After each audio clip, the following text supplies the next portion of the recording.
Hello, and welcome to another episode of House, the Shared Living Podcast. This is the podcast where we explore the people, projects, and ideas shaping the future of shared living.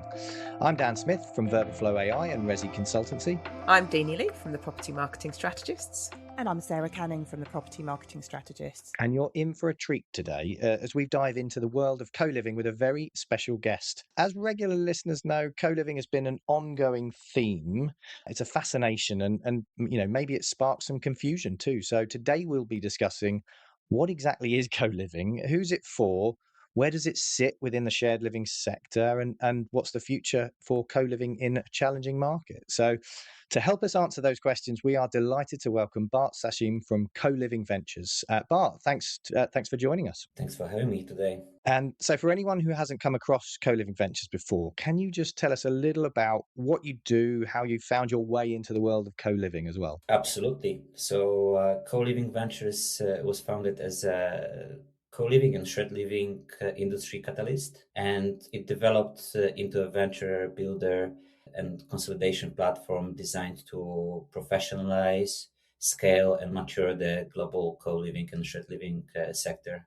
We look at the industry quite holistically through our three specialized pillars. Co-Living Insights, which was founded in 2019, which serves as our media research and business intelligence platform. And then in 2021, we kickstarted Co-Living Awards, which benchmarks global best practices across design, development, investment, operational, and technological verticals. And Co-Living Ventures established in 2023. We have previously organized some events since 2021, but that's when it actually, consolidated for us, which acts as an annual high-level physical and also, we stream. So it's a hybrid summit where investors, developers, operators, and other actors align.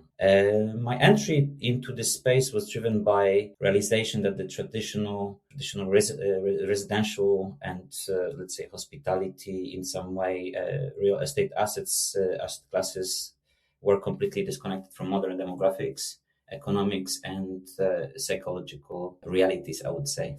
Amazing. And what keeps you excited about it today? Well, there is actually a couple of things that I would say. The most important is probably how dynamic this sector is. So I've been in shared living, PBSA already for a while, and I've been seeing evolution through these early stages, to nowadays. And I think not every day is the same, because essentially you've got those new concepts popping up quite rapidly, and observing what is getting out really quickly throughout, I would say, throughout the globe. It's really inspiring. I like this environment that is essentially catalyzing those new models that vary, and that's what I guess we're going to talk about today. So a good place to start, I think, and any listeners that are regular to House know that we dabble in this question on a regular basis, shall we say, but I feel like we've got the right man to define it now. So Bart, $1 million question, what actually is co-living?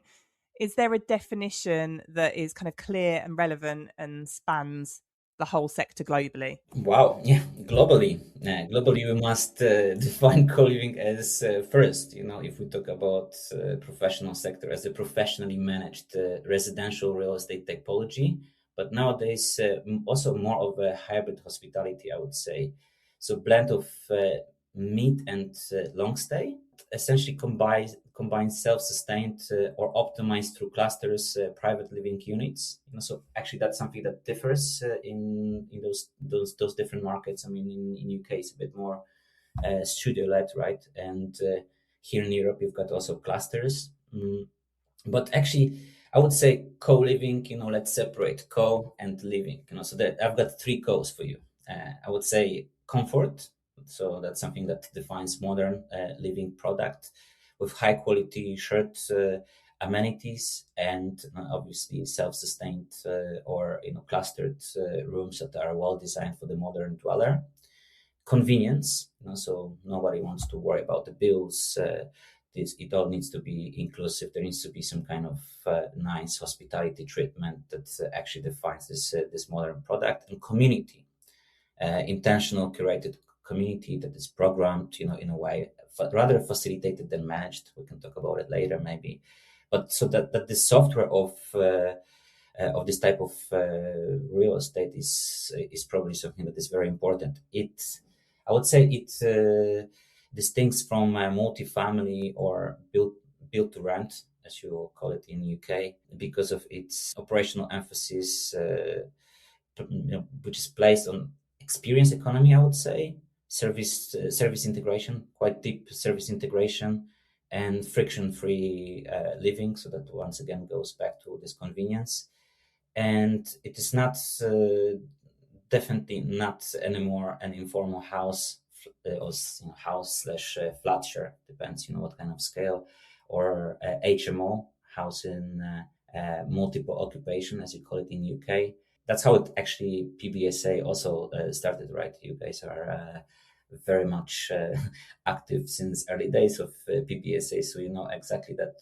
So I think overall it is highly sophisticated, hospitality-driven, I would say nowadays, asset class. So I feel we've got a bit of confusion in the UK around co-living. And like you say, but it's largely led in the UK by co-living studio assets. But does it really, and I totally understand that concept around kind of comfort and convenience and community and experience, but can you deliver all those things if it is just a studio led?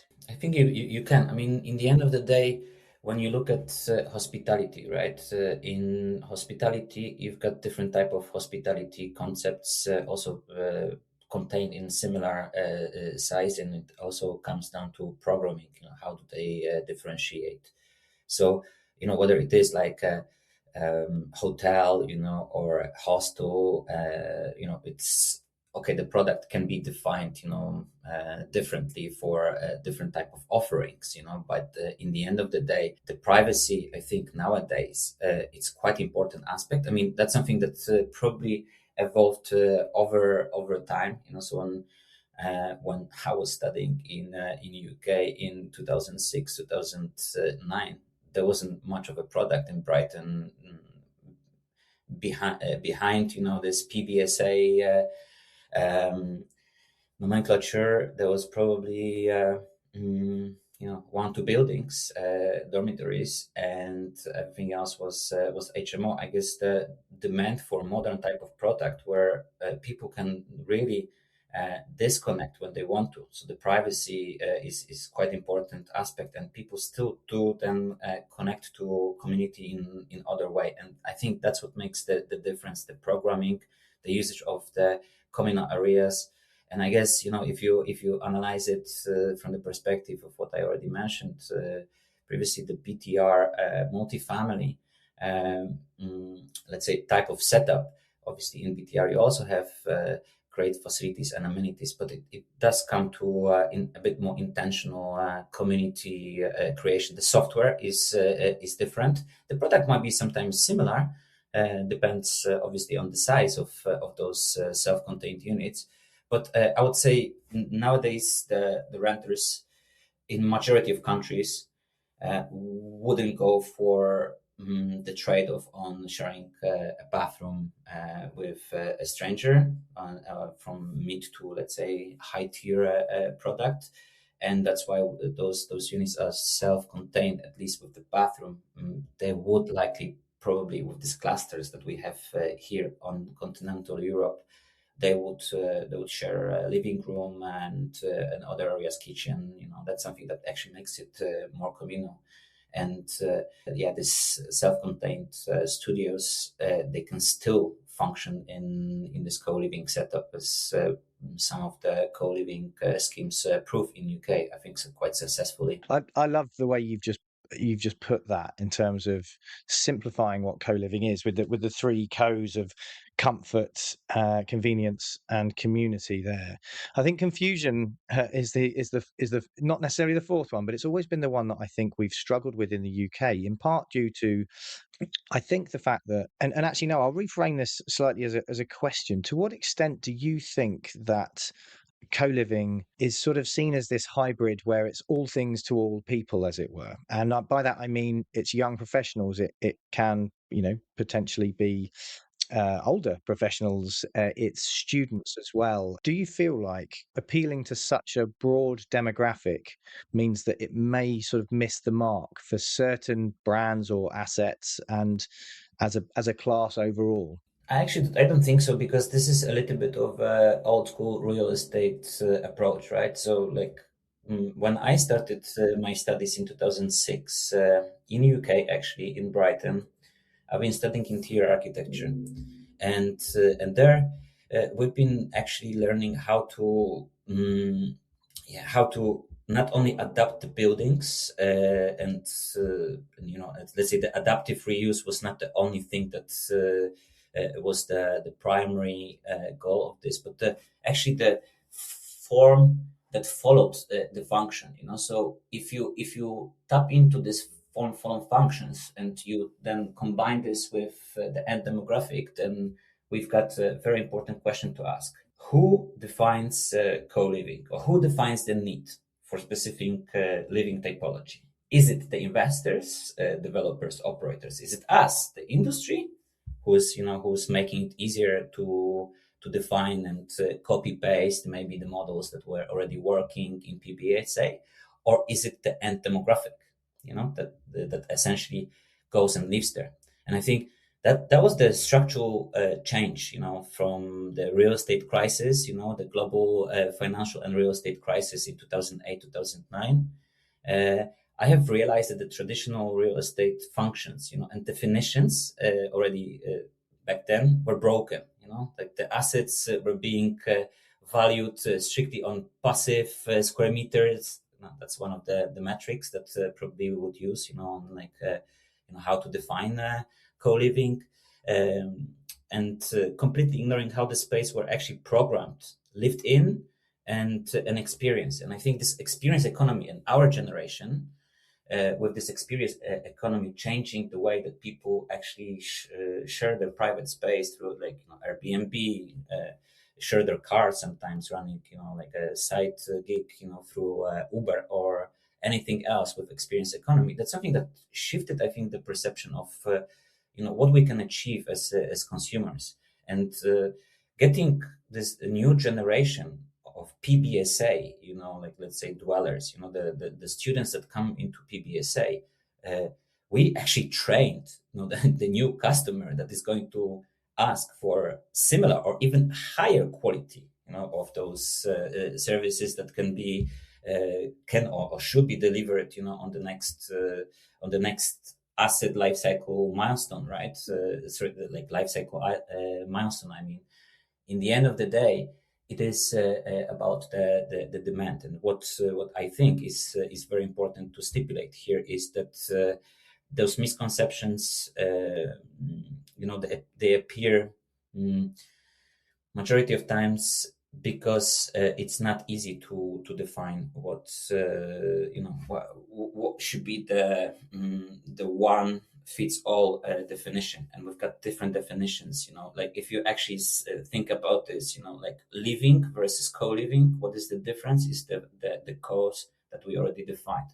But the most important one is probably the community aspect. So people who want to live in a community. There are people who don't want to live in a community, and that's absolutely fine. But at least people have got choice, right? But then when we look at this full spectrum of different sectors, we tend to use these different labels. PBSA, that's student living, let's say, and obviously student housing, etc., etc. Then you've got PBSL. When I started working on the first schemes that were shared living, co-living schemes, it was still called PBSL. That's what we appropriated, to make it easier, purpose-built shared living.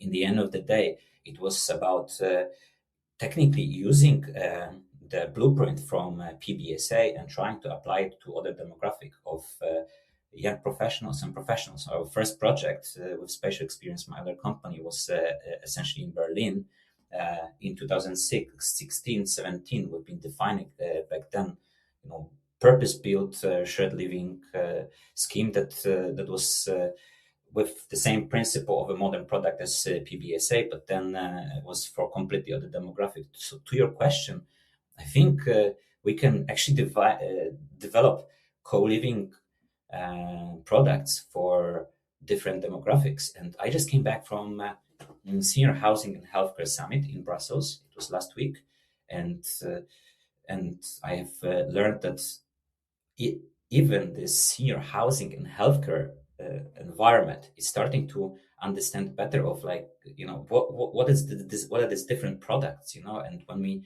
talk about senior co-living, what does senior co-living actually mean, and in that case, it is usually removing the healthcare component, right? So that's a completely other side of the aisle, meaning the senior, and everything in between can serve actual purpose, because then if we talk about intergenerational living, so bridging these two and everything in between, or even co-living for single parents, single moms, single dads.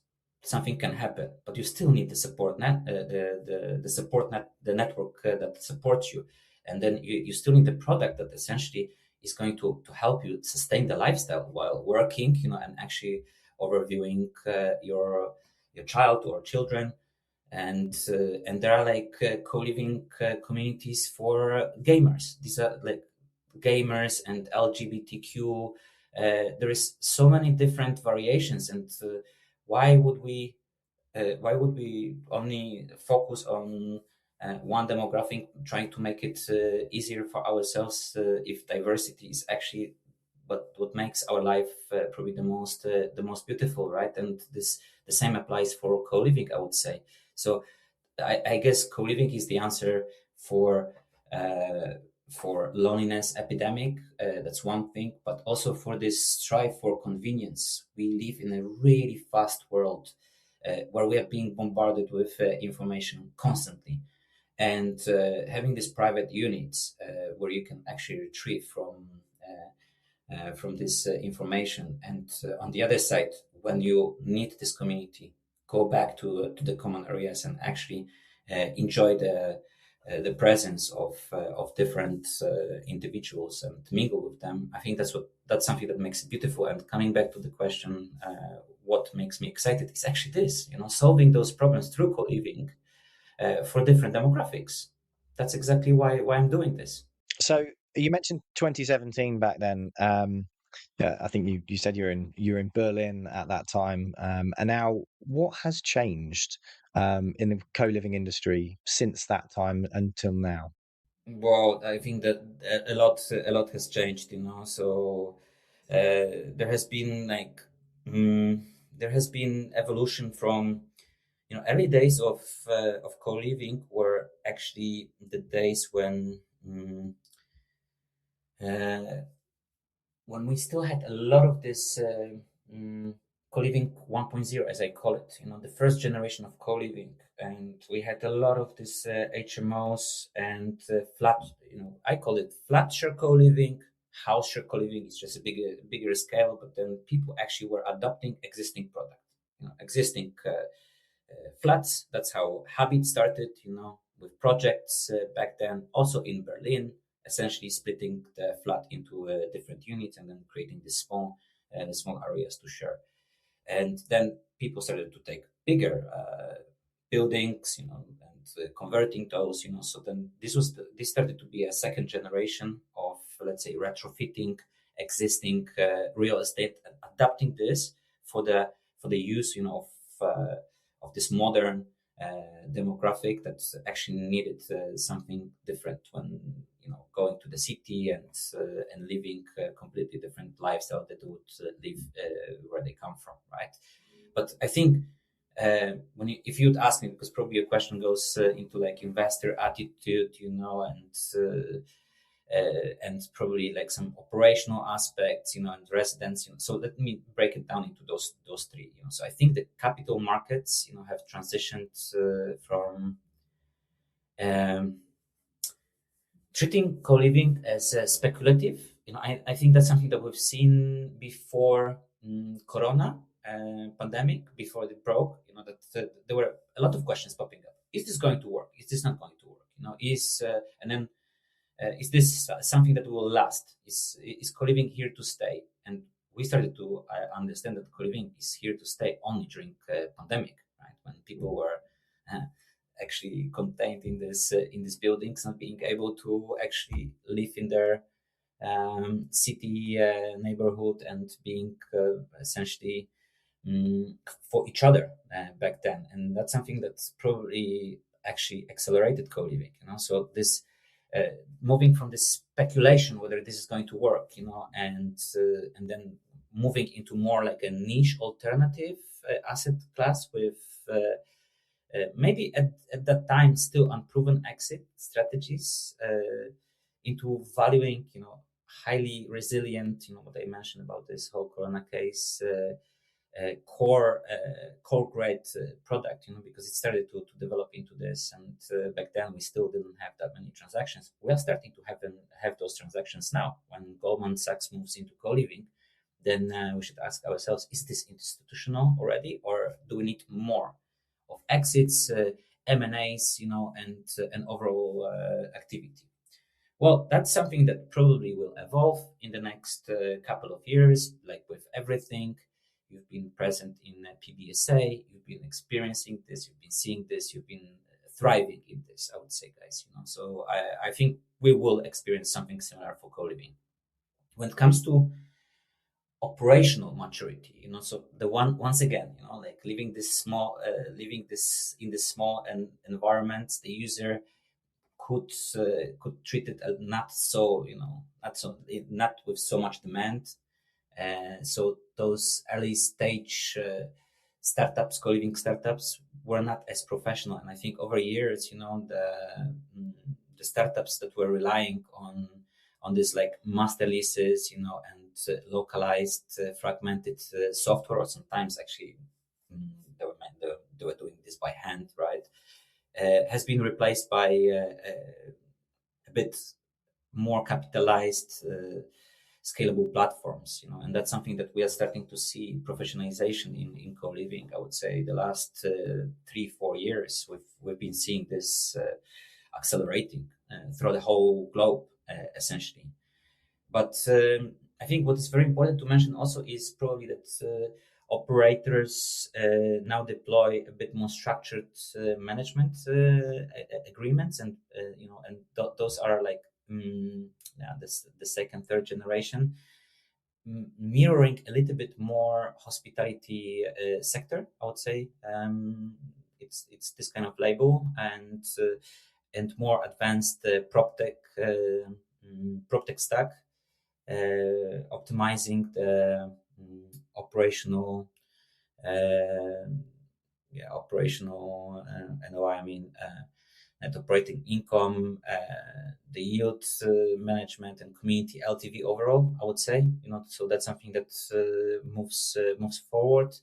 When it comes to the third one, the last one, resident expectations, I think over these years, because people started to experience co-living, the consumer profile has matured, and residents no longer accept those smaller units where they share and a bit cramped spaces, and like cheaper, let's say, cheaper tag. They're willing to pay a little bit more for private space, top tier wellness amenities. You've got those, already in co-livings in UK. Well done, for having already developed some of those products. But the seamless remote work infrastructure, I would say, is very important pretty much all over the globe. But what binds it all together is, once again, what I mentioned earlier. We see this hospitality style convenience that entered residential real estate, and that's something that I would say developed over the last, let's say 3 to 6 years. Like, as I mentioned, we started to look closely into co-living in 2016, 17, but with co-living insights, we started to get a bigger picture in 2019.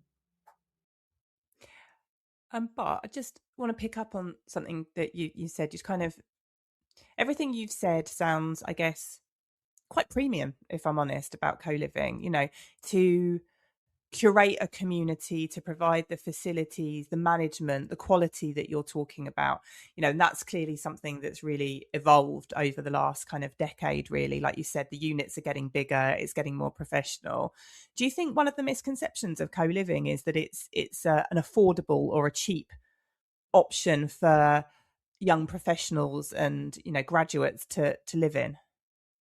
Mm, no, not really. I think we can expand on this, and I can give you some interesting examples about these different price tags. But obviously, this is going to wind into a long conversation on how do you stimulate developers, investors to build cheaper.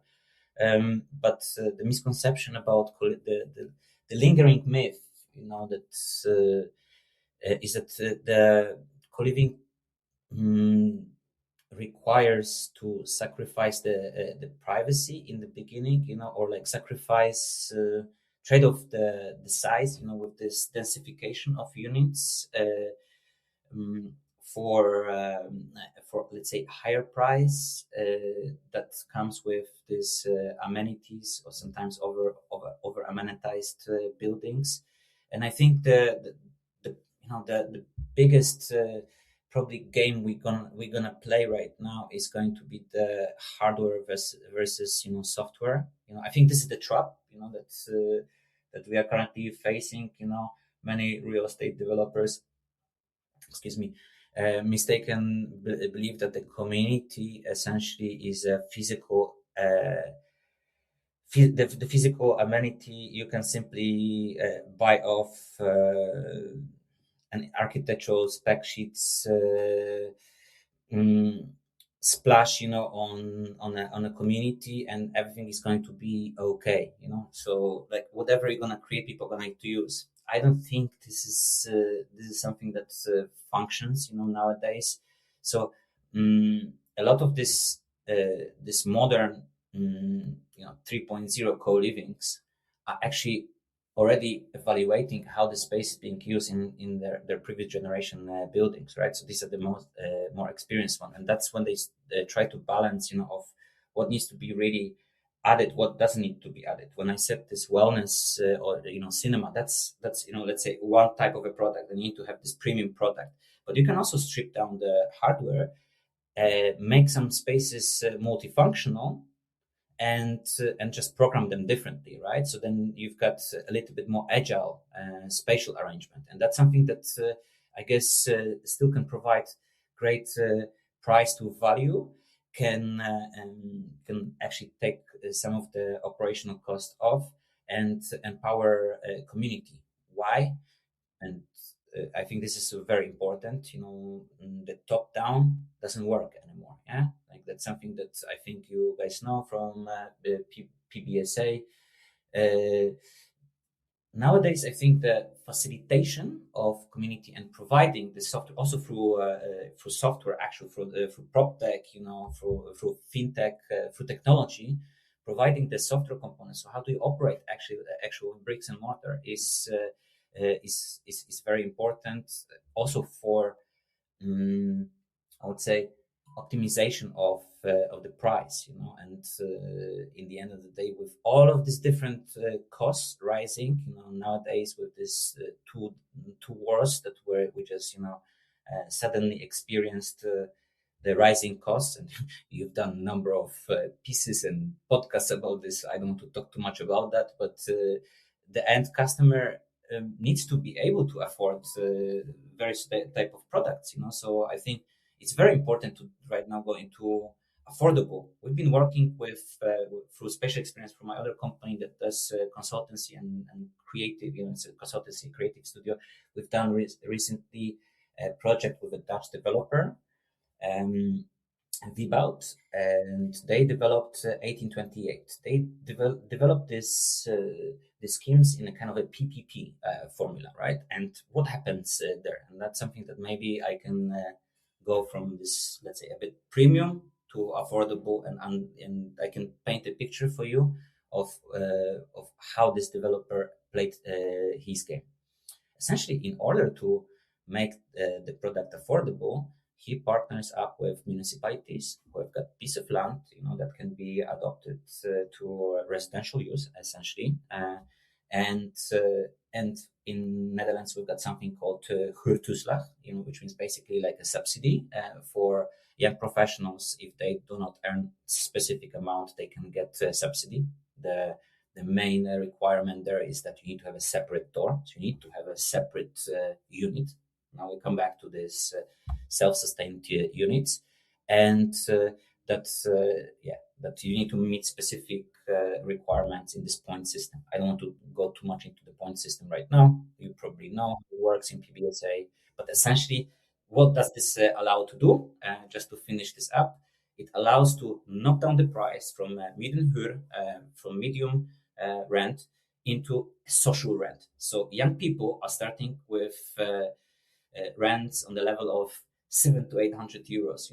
Having actually their own studio. Forget about it. In the market reality, this is not possible. So we need to work out your way, and there's some smart ways of doing this in many actually countries. I'm just giving you a Dutch example because that's where I'm based. And I think that paints a picture, right? That's really helpful. I think we've covered a lot of the covered the evolution. We've covered sort of where we're at now with co-living, and please, you've really touched on the affordability side of things there. What are some of the biggest opportunities that you see for co-living operators over the next few years, should we say? The biggest opportunity is the critical intersection of technology, I would say, AI-driven operational efficiency. I mean, when I say like AI-driven, and that's what we talk about on the conference as well, is like how AI and human being can coexist. Remember, this is like operational real estate, so we will not be able to replace 100%.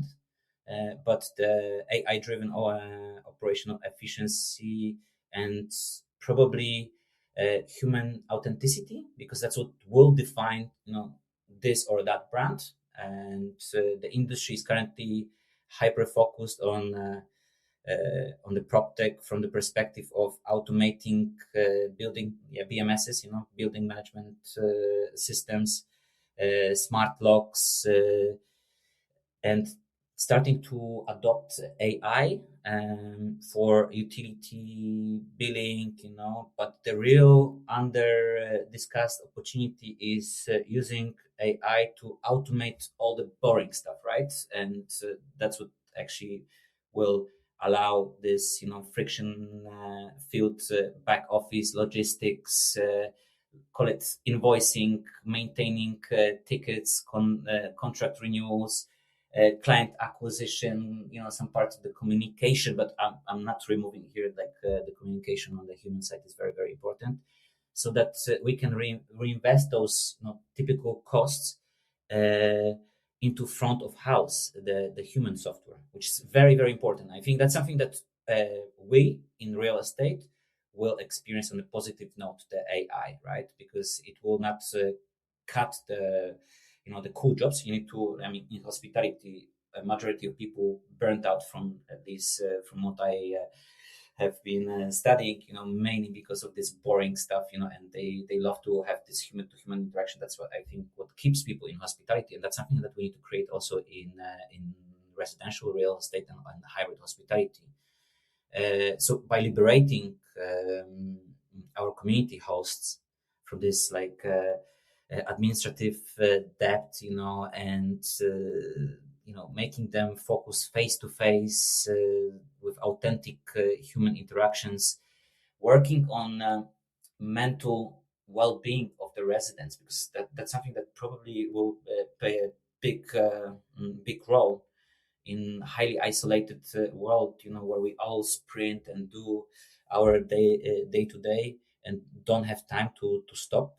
And if you don't have a host that can actually stop because they've got a pile of emails to read through and do these boring jobs, then you will not be able to create a genuine community and curate it, right? So technology should actually disappear in the background, I would say, to make the physical human experience more prominent. I would say that's something that will be the biggest advantage for co-living and shared living overall. And I think that's really fascinating, Bart. And I think what you're talking about, how the sector is learning from that first generation stock and like continually moving that forward and helping with the affordability piece. I think one thing that we're always talking about on House is that how, in our view, co-living and BTR and all these kind of new residential asset classes really have a role to play in kind of the housing crisis that we're seeing in UK and across Europe. So if you kind of take where we are now and you fast forward 10 years, what do you want to see co-living succeed, and what is a successful co-living sector going to look like? Well, I think successful co-living sector from the perspective of sector, and recognition for co-living would be moving away and dropping the label of alternative, asset class to achieve complete mainstream acceptance. I would say that's something that probably we need to work on together with you guys and everybody else in the industry.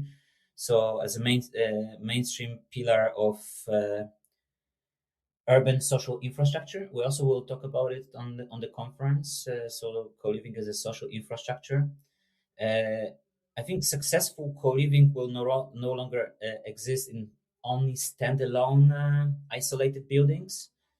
Instead, it will be fully woven into the fabric of macro neighborhoods, city master plans, I hope, functioning alongside commercial, retail, and traditional real estate as an enhancement, to specific schemes, or particular developments, to actually foster true intergenerational living, coming back to the basics of human beings. When we were actually living in intergenerational setups.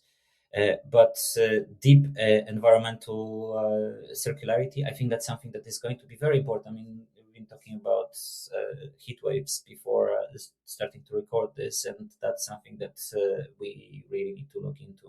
Where you were talking there, how kind of making co-living mainstream is that we always talk that actually we need to market these sectors to people so they understand what the benefits are and what the differences are. And I think in the UK, people don't really know what co-living is. As people outside the sector, customers, end user customers, do you find in kind of Europe that actually residents do understand that and there is that difference? Like, are you ahead of the game compared to where we are in UK, that people still don't know what BTR is, people still don't know what PBSA is, and people still don't know what co-living is in the UK? In highly saturated markets, people understand what co-living is because there is that much of product, to be honest. And so people come across, co-living, and Amsterdam, Barcelona, Paris, and Berlin, people at some point find co-livings that are more flexible to book. And then they go and live there, right? And they understand, wow, I've got community suddenly from day one. I've got plug and play situation. I meet friends, I meet new girlfriends, or whatever, boyfriends. There is suddenly startups popping up, So this will definitely, with time, like with every single other type of product, and a sector that develops with time, this maturity will definitely gain on recognition. I think you are very hard on UK, Dini. I think there are some people who do understand co-living actually in UK, and we're going with our co-living conference this year to advance co-living from within, let's say UK, and they are starting to even go beyond those primary locations, right? So those primary locations, such as, like, let's say, London number one, right? But then, Manchester, let's say Leeds, these are like this, already the secondary cities, but the tertiary cities, are starting to also gain some product. And I think that's something that is going to be beautiful when people will be able to experience co-living in different scale, because those are not going to be towers, that will be coming, up, for like 20, 25 floors, whatever. This BTR led ones that were adopted sometimes from hotel, let's say uses, to be a bit more hybrid hospitality, but we will see those mid-scale co-livings that will infiltrate these different schemes, and probably on a master plans level will mix up the use, the use definitions. So that's something that will definitely like advance, and will make those cities more attractive, to also to live in. We live in an era where a lot of people work remotely, and I think cost pressure will make some of those people maybe go back to their cities and live there, and maybe just hop on a train and go to those bigger cities. That's something that I truly believe in. If you ask me, like, where would you put your money, and I'm gonna tell you honestly where I put my money. I'm putting my money right now developing our first scheme of a family office in actually in the secondary, tertiary city in Poland. Yeah, like so. I see that there is a great demand. There is no mid-stay product, and what I obviously there is a follow the money kind of approach to this, because there is quite some money being pumped there. But the infrastructure, if you have a very good infrastructure, rail, public transport, and then you've got those co-living buildings next to these hubs, then that's going to be probably the next wave of co-livings developing around those hubs in London, outside of London, in secondary, tertiary cities. Adoptive reuse. That's something that we also do. Taking existing buildings and turning them into new environments, right? And you've got this Class B, Class C office buildings that are being converted everywhere, all over the globe. That's something that will probably bring the next wave of co-livings. Those purpose retrofitted co-living schemes that will bring life back to the city. Like if you look at New York or other cities, they struggle, on how to adopt those stranded assets and vacant offices into something that is going to also translate into economic value for the city. And how to actually maintain talent will be a question on like how to incorporate also co-living, places, where people actually want to create communities, live in a cohesion with the neighborhood, and drive more value for the city. I think that's something that is our job to do, guys.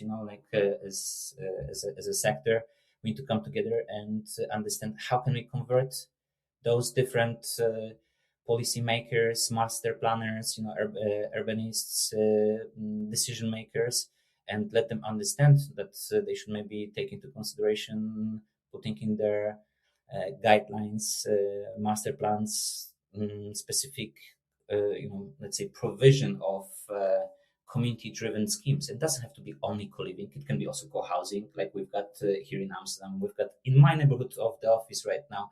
We've got floating 200 meters further. We've got floating co-housing. Yeah.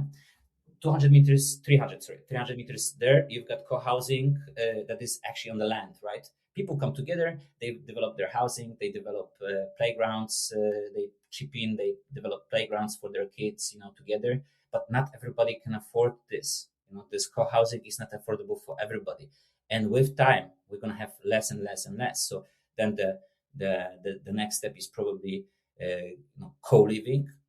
Something in between would be like, how can we allow people, young people, to maybe buy into this real estate over time, with a bit more stable income, maybe rent to own schemes, and answering your question, that's something that I would love to actually see more, like rent to own ways, of actually decreasing the dependency on the institutional or PE capital, and actually deploying some of the capital that we hold, as consumers.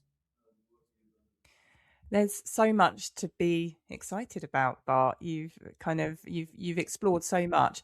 One thing that you just hinted at, and I feel like you're just teasing the audience really, is details about the upcoming conference and awards.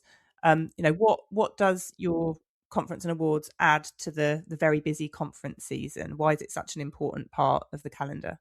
What it adds, I think it is international audience. It's quite global audience. So we're gonna have people from Japan to Canada talking about co-living in their own countries, right? We're gonna have, you guys are going to join us as well.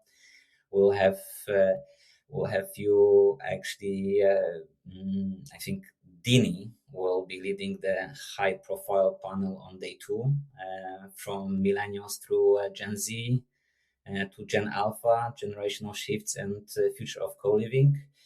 We'll have actually the whole industry stack there. They're going to be investors, developers, asset managers, brokers, operators, property managers, architects, designers, a lot of tech companies, which I think is going to be great. Dan is going to be there as well, as I mentioned.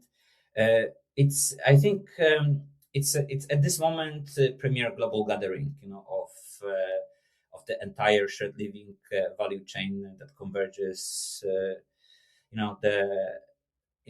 converges and moves, from the past hype, to focus on pure data-driven, a bit more institutional growth aspect of the sector. And we will have also co-living awards ceremony that takes place on the 14th, so on day 1 of the conference, celebrating the absolute vanguard of innovation across 14 different categories. And we've got you guys also on board, to judge one of those categories, which is great. That's how we can also advance, basically benchmarking and comparing those different propositions. And I guess that's going to be 2 to 3 days. We will announce day 3 soon. Actually, we're gonna have some fun stuff. Last year we did paddle. Probably we're gonna do paddle this year as well. Get together. Especially those people who come from overseas, from far away, they always like to stay in the city and mingle.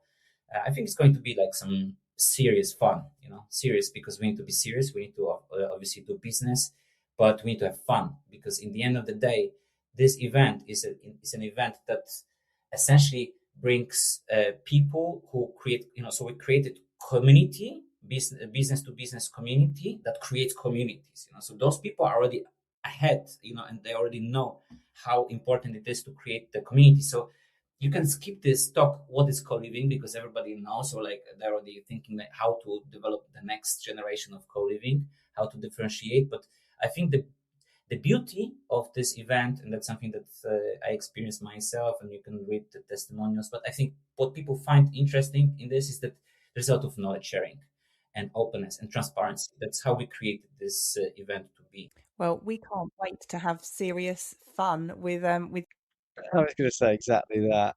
Yeah, thanks so much for joining us, Bart. Can't wait to see you at the Co-Living Conference, if not before. And just to let everybody know, listeners of Housed can get a discounted ticket by using the code HPOD26CC. So that's HPOD 26cc, and just head to colivingconference.com to go and book those tickets for October. It will be well worth it. So it's been fascinating spending some time diving deep into a significant part of the alternative real estate sector. And Bart, you've definitely brought it to life for us. So thank you very much for joining us. If you've enjoyed today's conversation, don't forget to subscribe to House, the Shared Living podcast, wherever you listen to your podcasts. And we'll be back next week with a special episode focusing on the Cubo conference and the key themes impacting higher education and accommodation. Thanks very much for listening, and thanks very much, Bart, for joining us.